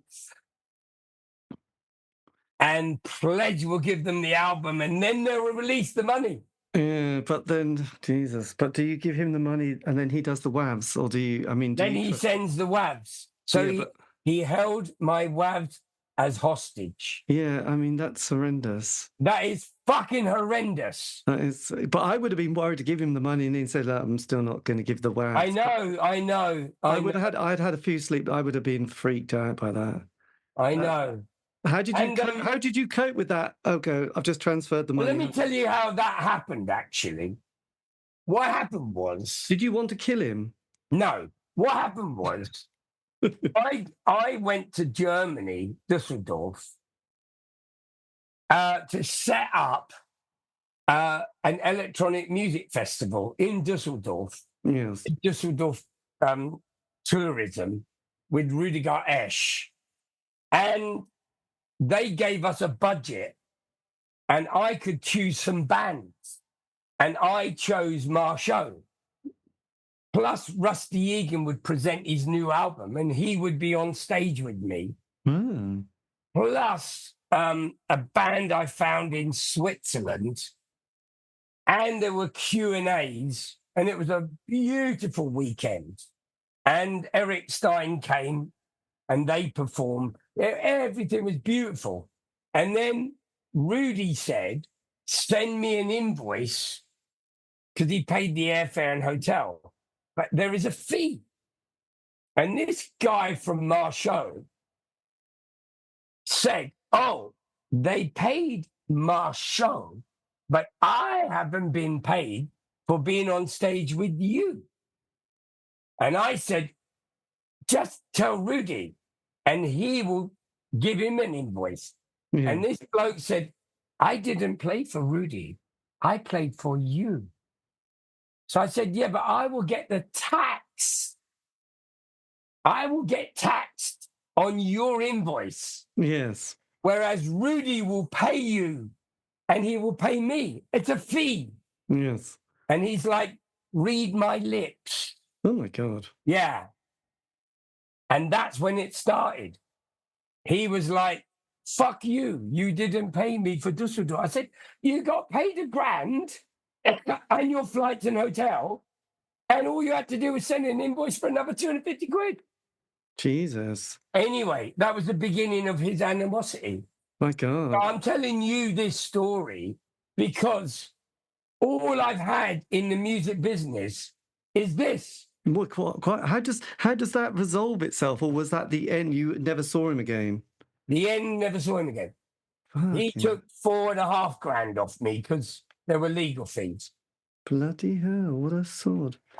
Well, that was crazy. Well, that tarnished that experience, didn't it? Jesus, that was not great. Well, there was a bit more to it because then the Orchard would never account to me, Yes. only account to the label that I set up. And I didn't set up the label. My friend set it up only to release your album, Rusty. Yes. There was no other reason for it. And then he said, I own the label. I said, what? I own your album. I said, you never paid one penny. You had nothing to do with it. But I own the label. And the Orchard will account to me. And they won't account to you. So fuck you. Another friend. Jeez. All I've met is cunts.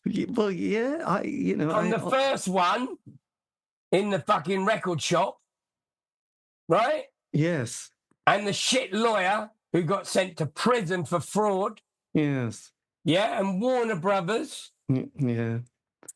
And Peter Reichardt, that's your name, Peter Reichardt. Yeah, absolutely. You're all liars and thieves and fraudsters. And I don't want anything to do with them. Well, I can understand. So then, God, so then you still have the woof to say. Well, I'm not sure about woof, but you think I'm going to make another album? What could possibly go wrong with this next project? Well, I own my. I have. Well, let's go back. In the 80s, yes. I introduced U2 to Carlin Music, not Warner Brothers. Yeah. And David Jack was the CEO of Carlin Music. I went to him about 3 years before with the French guy. Mm-hmm. So fast forward 30 years, 40 years, I get to do the music for a documentary. Well, I met a guy who made a documentary called Beside Bowie about Mick Ronson. Yes. Oh, yes. And I went to the premiere and he said, I'm doing one about Chuck Berry. Christ, and he goes, yeah. So I met this guy and I went to his house in the country, absolutely beautiful. Yeah. And he has a studio in it. And he's really a really good business person. He knows how to make great documentaries. Matter of fact, I'm making a documentary myself now, and I would like to go back to him. Except what happened was, I didn't know that in the film business, there's a minimum rate per minute for background music. And as you know, that's all changed now with ChatGPT, right? Yeah. So I did 20 minutes of background music with my son for a documentary. And the music supervisor was David Jack. Anyway, I contacted him to say, this bloke, he's trying to get me to give him the music for life, for like no money. I mean, I'm not going to do that. And he goes, would you like me to represent you? I said, what, are you a lawyer? He said, no, I'm a music supervisor. I fully understand publishing. You know that, Rusty. I'm the publisher. So I said, yeah, if you could sort it out, I'll pay your bill. And he basically sorted it out. And then I said, David, I've got a lot more problems.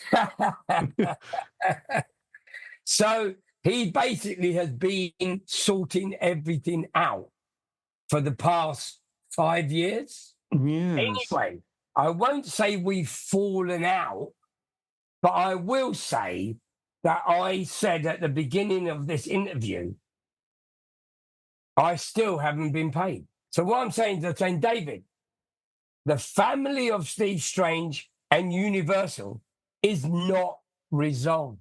Yes. The French bloke and Warner Chappell stole all my copyrights. Yeah. Nothing happened, right? The bloke who stole my album and owns the label, remember? Yes. Yeah. That album. He was going to agree to everything, but he saw me at a Billy Idol concert and then decided I was a cunt and he wouldn't do it. So, and the other bloke, I don't know whatever happened to him. So what I'm saying is nothing else has been resolved. So I might as well just say, I'll call you if I need you. You get what I mean? Yes. But at the end of the day, I'm going out to work tonight. What? I'm going to a bar and I'm going to DJ. And they're going to say, have you got any Rihanna? And I'm going to go, yeah. Have you got Taylor Swift? And I'm going to go, yeah. Have you got any ABBA? Yeah. Yeah, but Rusty, you could be on Heart FM. I don't want to be. Rusty, you could be in a fake Visage touring at Butlins. I don't want to be. You could be, I don't want to be. I like going to a pub, making people happy. Yes. Song. What's it got to do with me? I'm putting on what they want. Yeah. That's the fucking job.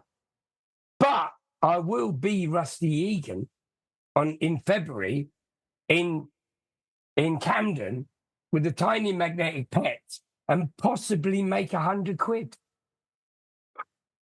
There's no money in it. It costs too much money to do what you want to do. But you still do it. You put out an album, but you won't make any money. Yeah, but it's a masterpiece, Rusty. I want it on vinyl. I won't make any money. It costs me money. Yes. Well, I love it. I love it. I mean, it's a very diverse album, actually, isn't it? What I noticed listening to it, it's got a lot of variety, and it hasn't been just cobbled together. It's got a lot, like you mentioned. It's a beautiful day, best friend, and you got Blitz, Dark Dream on the Blitz, Visions of You. Claudia wrote that. Claudia wrote Dream of Blitz, but I just wanted to work with Zoe S.B. Held. Right, there you go. And then you work with Zayn on Visions of You as well. So I mean, it's a beautiful album. So yes, when did you start writing this material? Because also you collaborate, or not collaborate, but you get guest singers in who obviously have got amazing. No, I collaborate with everyone, which means I share with everyone the same way that I should have been shared with Fade to Grey. And if you listen to the songs I wrote with Chris Payne, I can't say they are better than Fade to Grey, but they are on par when you think of musically, the sound, the actual feeling you get from listening to Fade to Grey. And then you listen to Visions of You with Wolfgang Flür, or you listen to Best Friend with Eric and the girl singing, Ruby Roo. What a beautiful voice. And then you hear the saxophone of Andy Mackay, or you hear the saxophone. I've got saxophone all over my album because I've got a guy called Gary Barnacle who plays with Soft Cell. Yes. He's on track 3, I think. I thought I could never love again, and I've got a guy called Taylor, Simon Taylor, who came to me through the Waterboys keyboard player. And I met him when I was doing the song with Glenn Matlock. That was in his studio. That was his studio, because it's a rock song. And Yeah. that was mixed by Michael Smith, who also owns a rock recording studio. So that was my idea of doing a rock anthem in homage to all my rock friends. That had to be in a studio. And then the lead singer is managed by Dave Robinson, who manages Hardwick Circus, and he started Stiff Records. Right, that Dave, yes. Yeah. So, no, it's an amazing album, but there's no money. So I can go to a pub and play music instead of staying at home watching Strictly. No, you don't want to. Oh, No. there was one track which was unusual, Sister, with Boy George. With Boy George. So what's, because that was quite a curious number, talking, sort of with the reggae artist that he mentions. How did that sound? There was a documentary called Blitzed for Sky Arts. Yes. Oh, yes. And I did the soundtrack. And I went to see Boy George live, and he sang Where Are We Now by David Bowie. Yes. And I said, can I license that, you live, and use it as the closing track for the soundtrack? And then his manager cleared it, and they were really lovely. His office was so nice. And then I said, I got George's phone number. So I sent him a message saying, thank you so much. I've got a track based on the model by Kraftwerk. And it's for a scene in the documentary. But I lifted the vocal and mashed it into my model and a track called Catwalk. Then I mashed that into Boy George's song, Turn to Dust. And then I mashed that into Wicked Game by Chris Isaac. Nice. And I uploaded this mix. It's called the Non-Stop Electronic Synth Pop Dub Mix. It's got about 5,000 streams. And everyone is saying, it's so fucking good. And I contacted Kraftwerk, who I'm still in touch with, thank God. And they cleared it. They never clear anything. So I released a Non-Stop Electronic Synth Pop Dub EP, 4 different ideas. And then, because I dubbed Boy George vocal from Turn to Dust on top of this electronic dub bass line like the model, I said to George, why don't we write a song together? Yes. And for my album. And a girlfriend of mine is a documentary maker. And she went to Jamaica to do a documentary about Sister Ignatius, who started the boys club, music club, like in an orphanage. And if you Google her, she was literally the mother of ska. And in her orphanage was Yellow Man and a dozen more orphans that went on because of her to have a career in music. And George read all about it, and he called me up and he said, Rusty, what a beautiful idea for a song. Me and Mary Pierce have been working on an a cappella, and they sent over Sister, Ignatius, and then they sent all these vocals, only vocals. Yes. And I did all the music with my son. And I sent it back. We did like 5 mixes, club mix, all that. And then I said, I'm going to put it on the album.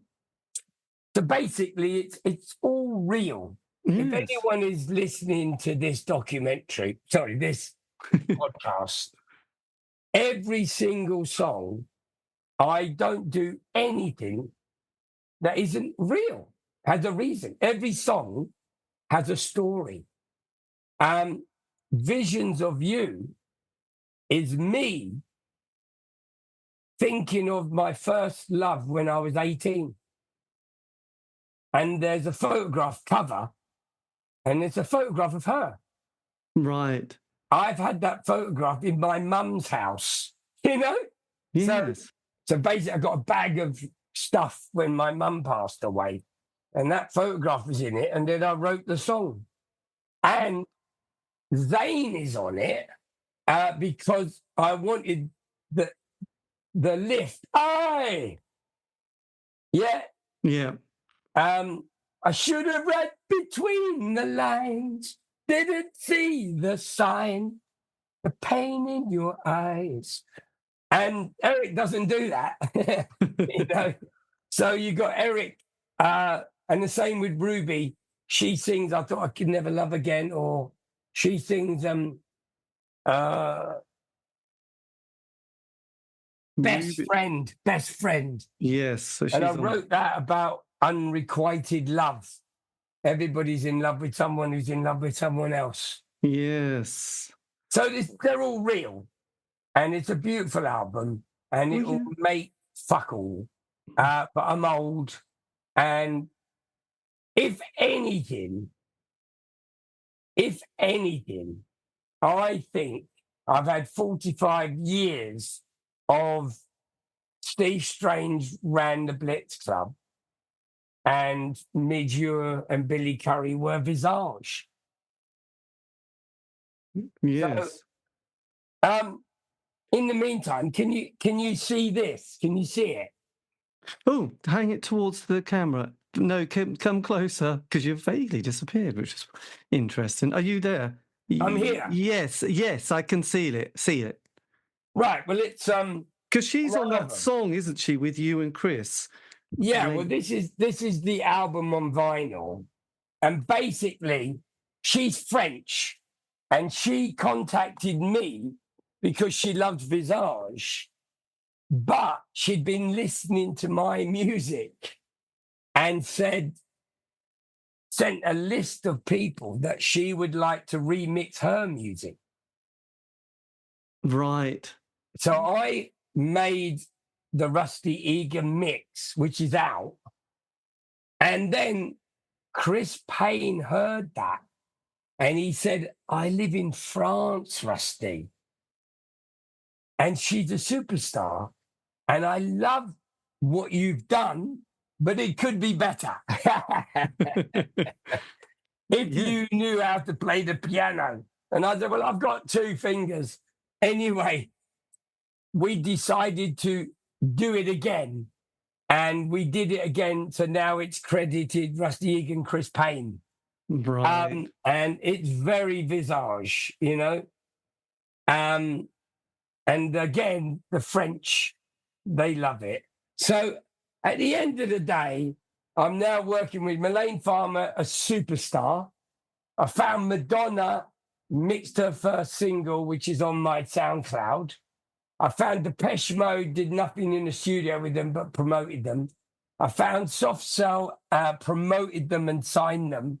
I found Ronnie produced her, play on her records, and I found Clark Datchula, signed him as a writer, and he wrote Shattered Dreams, a platinum selling album for John Jazz. I signed B Movie. I met Afrika Bambaataa, and I made a hip hop record as The Time Zone. I produced Kurt Brandon and Spear of Destiny, their best album. I remade the song he wrote with Fear of Hate as The Senate. I remixed Moby, U2. I mean, I've had a lifetime of music. Yes. And I could stand by everything except 4 songs on the Visage album called Beat Boy. Beat Boy. God. The 3rd album by Visage. Yes, let's go to Visage and so Beat Boy. Yeah, if I could get the parts, meaning if we resolved the situation, I would strip that back and I would completely remake it, because J. Selleck of The Art of Noise and Trevor Horn, he was my right-hand studio man then. Yes. So we made all these bass and drum parts. So it was a very experimental time. So anyway, the point is, I'd like to correct that album because it was taken out of my hands. It was all rushed. You know, there was no producer around. No, it was. It had its moments, and I just think I could make that better. So which of the 4 tracks that you're thinking of? I think I don't like Only the Good Die Young. I don't like Casualty. I hate Andy's vocal. I wrote it, but I hate it wasn't right. I like the bass. I like the idea. And what I'm saying is it was like a rush job. Yes. And I'd like to do what I've done with this one, take time over it. And I could get singers. I got Marsha Raven on that. She was a great singer. Anyway, forget it. It's just like the abysmal moment where you hear something and you go, I can't believe I did that. That's the only one, you know? Well, yes, that's not bad for 40 years. So, well, Beat Boy, just for any interest, J. Selleck made the drums with me. And then he made Beat Box with The Art of Noise. Right. With my drums. But Trevor Horn has got another story that they were working with Grace Jones and that drummer was phenomenal. And then Gary Langan took the drums and made something out of them. So I could be wrong. I could be right. I could be black. I could be white.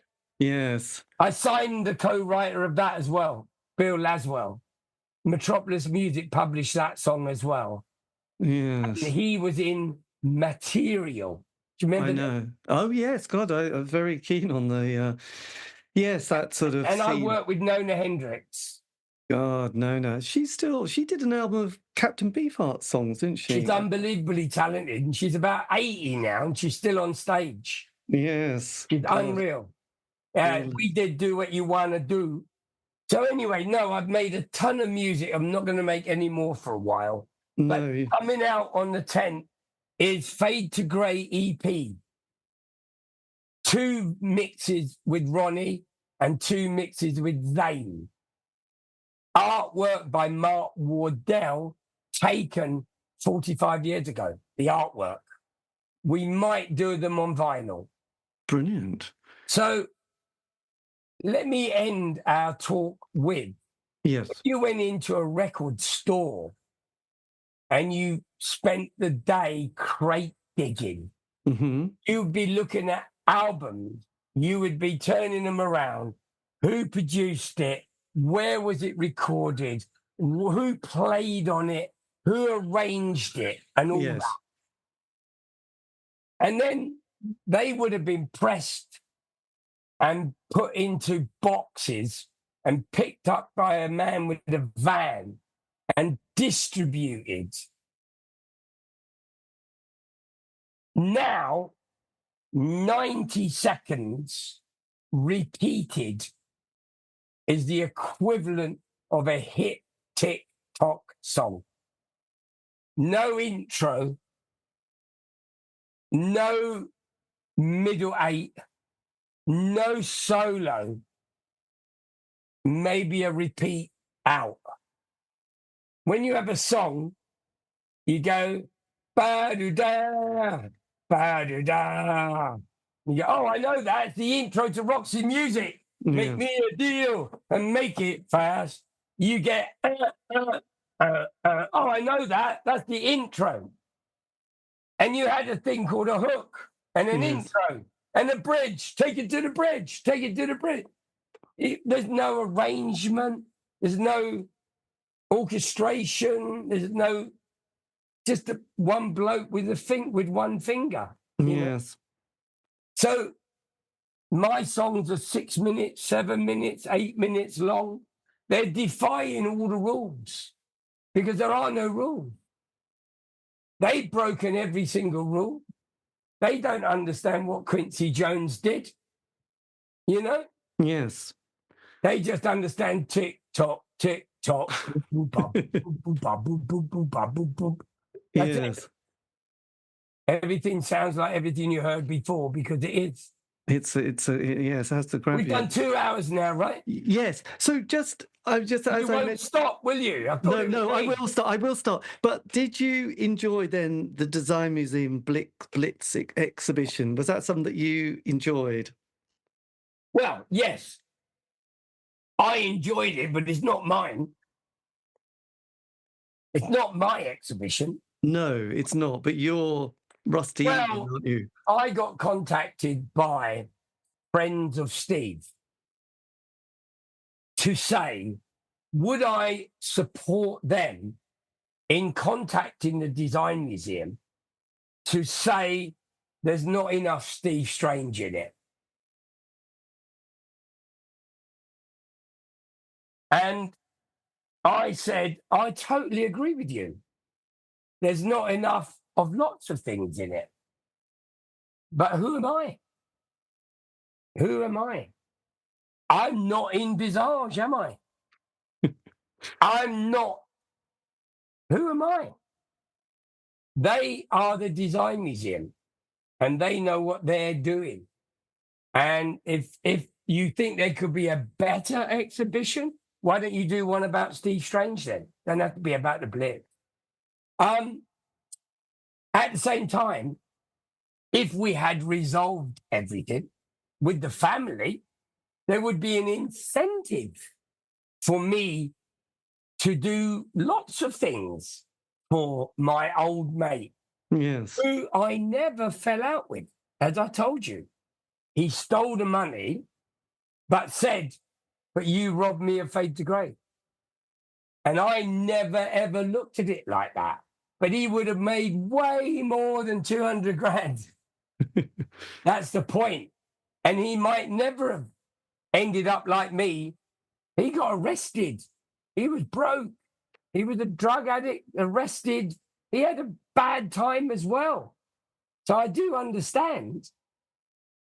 So it all went wrong then. One Yes. bloke made a decision. Ultravox, they're a band, they tour 2 years on the road, a year in the studio, 2 years on the road, a year in the studio. And I wrote on my Facebook that they didn't see some blokes who make videos and run a nightclub and make records. Well, what about Tony Wilson, who had a band? The lead singer died. They then created another band. They had a drum machine. They opened a nightclub called the Hacienda, and they made Blue Monday the biggest selling dance record of all time. If only the manager of Thin Lizzy was Tony Wilson, who knows what Steve and me could have done? Because Ministry of Sound was yet to open. Paul Oakenfold was a plugger for Champion Records. Pete Tong was carrying the bags of some soul DJ. The whole Nicky Holloway, Paul Oakenfold, Danny Raplin hadn't got to Ibiza until 87. Steve and me did parties at the Coup Club in 86. We had Fat Tony, DJ Albert, Rubber Ron from Submission, and me DJing in a club in Ibiza with Gavin Rosdale's band on stage with Boy Fashion Show. Who knows what could have happened if the right management were behind us? What's wrong with the music business are the people who run the music business, not the people who make the music and create. What is wrong is people who monetize, who only look at things from that point of view. John Peel never monetized. Tony Wilson blew a fortune. Alan McGee blew a fortune. The people that mean anything, that did anything, they all ended up broke and busted and it all went wrong. And so fucking what? They made history and they made amazing music and times for people. And Simon Cowell made money. That's it.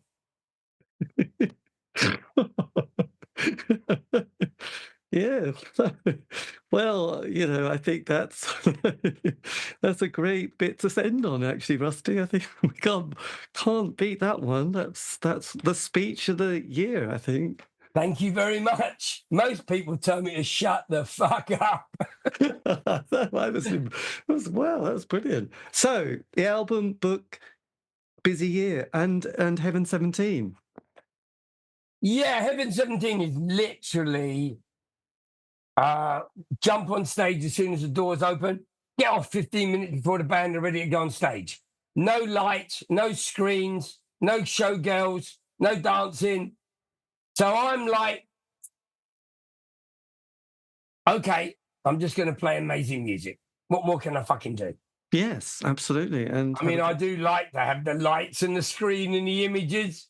I can just put a HDMI into the side of my laptop. But sorry, mate, no screen. I'm like, okay. And the weird thing is, the tour is called Sound and Vision. Well, perhaps, sound. I've only got sound. Yes, the irony, but... I'll be bringing some merch. Oh, have you got the book? No. That's the other thing about the Design Museum. Everybody's got merch there except me. Yes. And the album that's called Blitz, the music I played in the Blitz, that was stopped by the family of Steve Strange from being called Rusty Egan Presents Blitz. The music that I played in the Blitz. Right. And they're like, but we own half the trademark. And I'm like, but I own half the trademark of Visage. Well, actually, you don't now because we've applied for it and we got rid of you. We own it now. So, no, right, you own Visage. And you've made 5 albums of shit. There's no members of Visage in Visage. And the singer's passed away. But you own Visage. Well, good luck with that one. Yes, we won't. Anyway, look. Right. Okay, Rusty. Well, this has been amazing. Thank you ever so much. And good luck with the tour, the book, and the album. Life. Who knows how long it will last? These days, we're all dropping like flies. Well, if I wait for my lawyer to resolve something, he'd have to come and dig me up. Give me the good news. Yes. Okay, well, look, have a lovely evening. Take care, and thanks again. Bye. Take care. Bye-bye. Bye. And that, dear listener, is eventually the end of the interview. Well done for anybody who made it this far. Do get in touch. I'll be interested to see when anyone could have gone for 2 hours and 13 minutes. But it's a fascinating insight into an amazing man. Rusty Egan, what a hero. Yes, the C86 show, David Eastaugh. Do get in touch if you want. Have a great week. Stay safe.